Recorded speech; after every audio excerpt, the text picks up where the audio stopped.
Today I want to talk about spirituality and the battle between light and darkness, and people who tend to pick and choose sides based on just whoever they choose.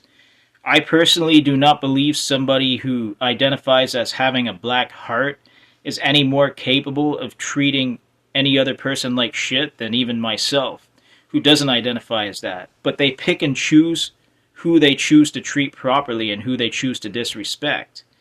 So you can't really say that it's a battle of like light and darkness. You're just choosing who to treat like shit and who you're going to be nice to and who you're going to give to.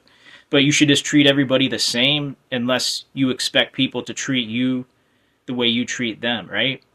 So if somebody was treating me like shit and I treated you like shit, you can't take on the victim role in a sense that you brought that on yourself.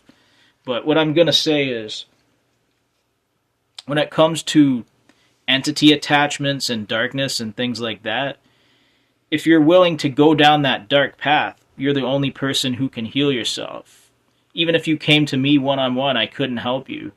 But maybe one or two times, even people who fucked me over, like, inspired me just to put out a message to attempt to help them. So there was a particular artist who fucked me over really, really bad.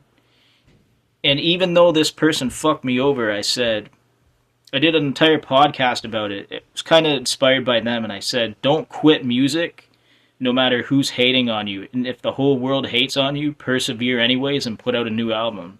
And that's exactly how I approach it. So whether you love or hate me, whether you consider yourself a friend or a foe, you should do the same. And when it comes to spirituality and entity attachments, you're ultimately the only one who can break those ties by doing the work, and you have to go within yourself. And if you can't face yourself, then you're always going to be attached to darkness.